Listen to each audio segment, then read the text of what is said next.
Let's work on part C now. So suppose that the price is still 180. Calculate the effect of introducing this Pigouvian tax on the efficiency, meaning we have to compare the efficiency without the tax and with the tax. So let's do them one by one. Let's calculate the efficiency on a graph without the tax. In the next video, we'll do it with the tax.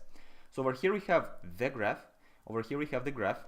So we have the marginal external cost, 1/2 times the quantity, meaning the slope is going to be a half. The marginal cost is 30 plus the quantity, so our intercept is 30 and the slope is +1, and the price is set as 180. Now we're doing the efficiency with no tax. Now what is the efficiency? Well, that's the sum of the benefits and the costs to the society. What are the benefits here? Well, we can see that the price is set at 180 and it's above the marginal cost up until a point. Now what is that point? Well, we calculated that when there is no tax in the previous video, where was it? When there is no tax, or was it 2 videos ago? Well, anyway, when there is no tax, the price is equal to the marginal cost, right? Let's do it over here. I think we don't have it yet. The price is equal to the marginal cost, so 180 would be equal to 30 plus Q, meaning that the quantity without the tax, would be equal to 150. That would be equal to 150. So this level gives us a quantity of 150 units. 150 units. Okay, now we can calculate the efficiency. What would be the gain over here? Well, that would be the producer surplus. We have the producer surplus, which is the difference between the price and the marginal cost on this range. So what would be the producer surplus? Let's calculate. That's the area of a triangle. So that would be 1/2 times this height, which is 180 minus 30, meaning that's 150, times this length, and the length gives us 150. So 150 squared divided by 2, that's equal to 11,250 euros, and that's a positive gain. Now let's see what are the costs here.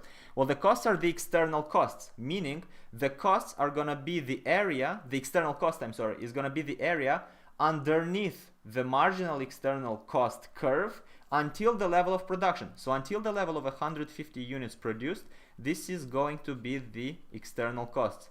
Now the question is, what's going to be this level over here? So what's going to be the level where we intersect the price axis? Well, that level, and that's probably not going to be very accurate on the graph, but I hope it's going to prove the point. That level is going to be 1/2 times 150, right? Because the marginal external cost is 1/2 times the quantity. So 1/2 times 150, meaning that the value of the marginal external cost at that point is going to be equal to 75 euros. So that point should be 75 euros. As we can see, it's not accurate on this graph, but for the sake of the example, I hope it proves the point. It should be somewhere above. So if that's 75, what is the area of this triangle? That's the external cost. That is the negative thing. Well, the external cost would be equal to the total external cost would be equal to 1/2 times, what is the length? Well, we just said that belongs to the value of 75, so times 75. And what is, that's the height, right? This is the height of 75. And what is the length? The length is 150, so multiplied with 150. Now if you solve the math over here, that's equal to 5,625 euros worth of external cost, meaning that is the negative thing. Now we have a positive, we have a negative. The efficiency is going to be the difference. So the efficiency overall, let's write it over here to the right. The efficiency overall is going to be equal to the difference between 11,250 and 5,625, which gives us an efficiency level of 5,625 euros. That is without the tax. So this is without the tax. Hope this makes sense. In the next video, we'll do it with the tax and we'll compare the difference.